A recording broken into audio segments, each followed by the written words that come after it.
Mas o que você vai acompanhar agora é a preferência do nosso prata da casa, Leonardo Maringolo, pelos super esportivos alemães, em especial pelo Porsche 911 GTS.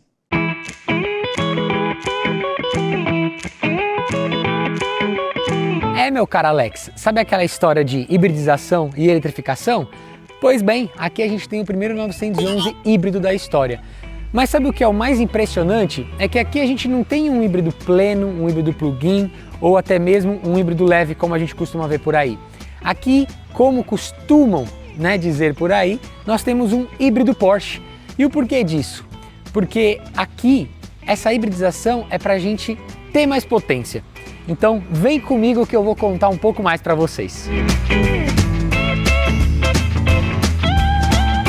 Aqui então, Porsche 911 GTS T-Hybrid. Em uma passada rápida com vocês lá no Velocitar, eu mostrei que a atualização de meia-vida, que aqui no caso é a 992.2, sofreram algumas mudanças em relação à 992.1.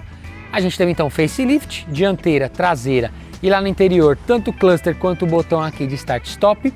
Mas a grande mudança realmente foi no motor, foi na potência do carro, já que a Porsche conseguiu com que essa geração ganhasse 60 cavalos a mais que a geração 992.1.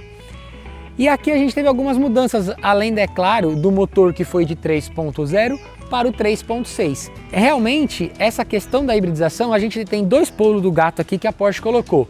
Uma é um motor elétrico acoplado no câmbio, e outro é um motorzinho elétrico que fica no meio da turbina, entre a caixa quente e a caixa fria, que faz diminuir o delay da turbina. A gente sabe que em carro turbo, normalmente a gente tem um delay na turbina para ela encher, só que aqui esse motorzinho elétrico, ele diminui esse delay. E aí, uma outra questão agora é que ele não é mais biturbo, e sim, ele é monoturbo, justamente uma turbina maior, com essa tecnologia que eu falei para vocês. Mas vamos dar uma voltinha que eu vou mostrar um pouquinho melhor na prática como é que funciona toda essa potência do novo 911 GTS T-Hybrid.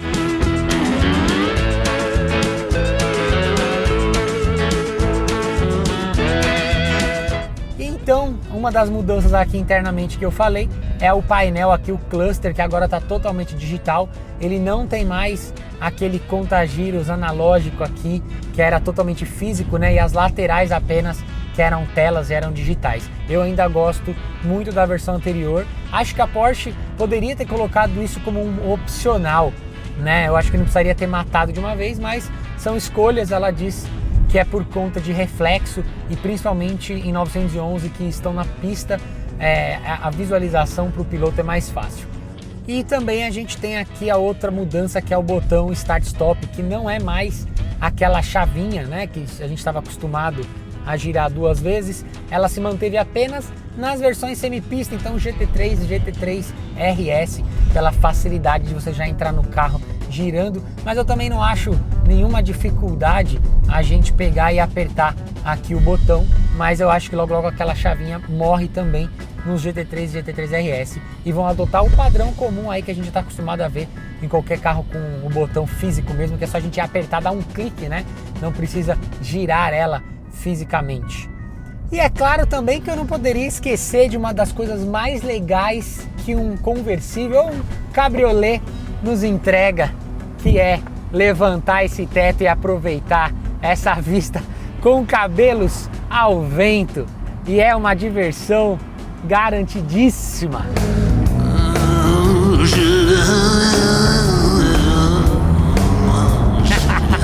Muito bom.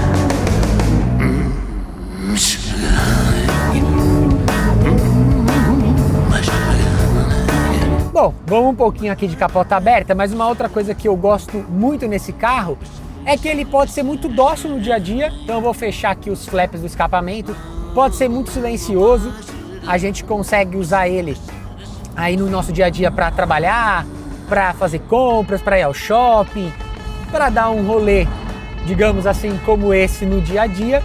E quando a gente necessita de potência, é só a gente dar pé que a gente acorda a fera e ela sai da jaula. Inclusive tem um botãozinho aqui, um botãozinho aqui que a gente abre os flaps do escapamento.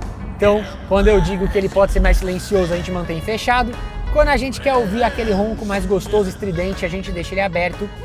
E também outra coisa que a gente tem é aqui o Push to Pass, que é o botãozinho que entrega potência total do carro por 20 segundos, o que é mais que o suficiente para fazer grandes ultrapassagens.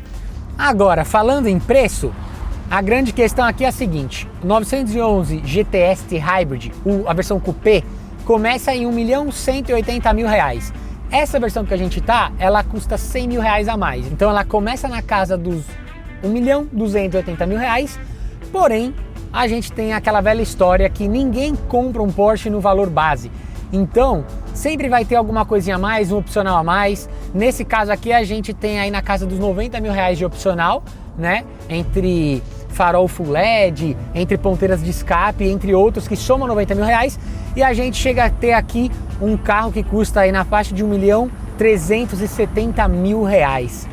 Olha, eu vou te dizer que com certeza vale a pena ter um 911 na garagem, independente se vai ser o GTS ou não. Pode ser o Carreira Base, que já começa lá na casa dos R$930.000. Eu já seria super feliz com um desse na garagem.